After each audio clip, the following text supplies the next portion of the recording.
But before we get to the comments, Ethan, not to completely go on a side note from what you were talking about, but I do have a story to tell. Okay. So I already told you this story, but I'm going to tell the people. I like I I went to Walmart right before this to get some groceries, and I saw there were actually a couple people I saw in some Spurs jerseys. The first guy I almost talked to, or I was just going to be like, "Go Spurs" or whatever. He was in a TP jersey. Shout out. He's in the old gray, so you know he's an OG. Yeah. No, but and then I saw another dude wearing a Victor shirt, and I'm like, okay, I gotta say what's up to this dude, because the other guy was just like he'd already walked past me, and so I just said what's up to him. We were just talking, you know what I mean? And he was like, yeah, it's crazy when you're 8 foot tall, what that does for you in basketball. But it was funny talking to him. It was kind of like a pulse of the fans, if you will.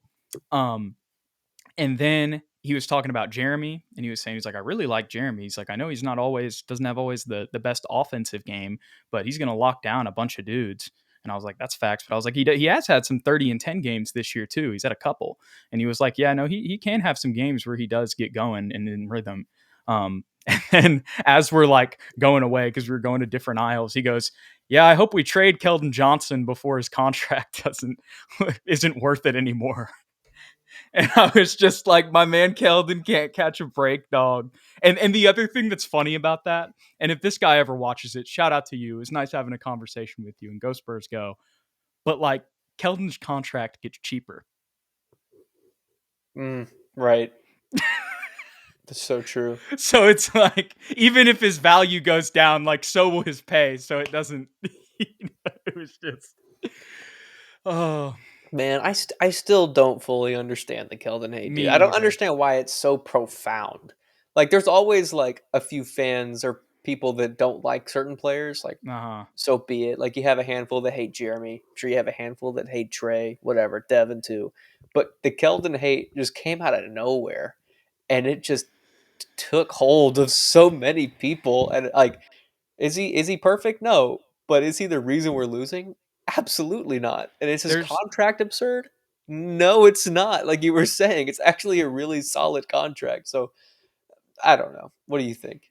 No, I completely get what you're saying, and I mean, I remember going into Spurs Twitter Spaces a while back, and I was just going in there to talk, and like the next, like the first person who spoke after me was just like going ham on Kelton.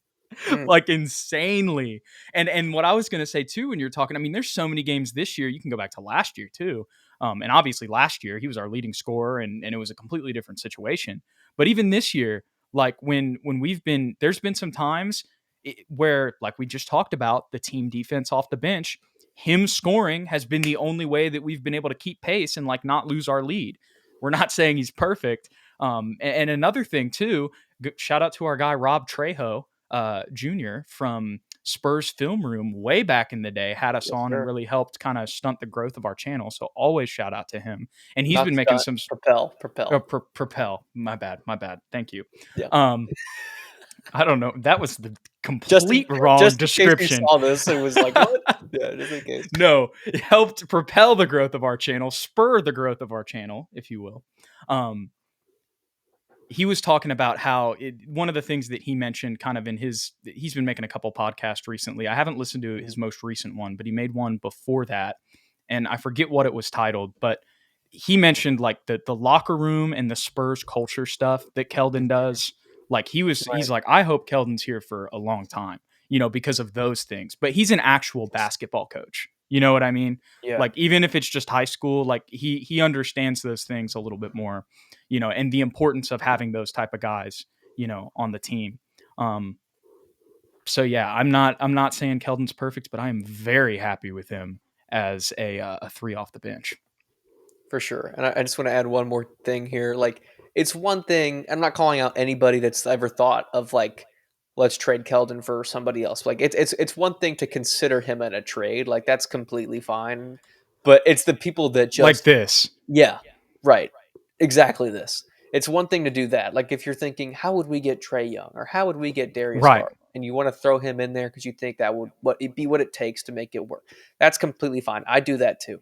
But it's like it's the people that just hate him and just rag on him nonstop, and we're like, let's cut him, let's cut him. Like that's the stuff I think that Jude and I are talking about that we don't understand where that came from, because he's got a lot of love for San Antonio. He did a lot of stuff for us last year, being the leading scorer, and like you brought up with Rob, he is the culture guy, and I think he's probably one of the leaders of this team. I would think he and Devin are kind of co-leaders right now.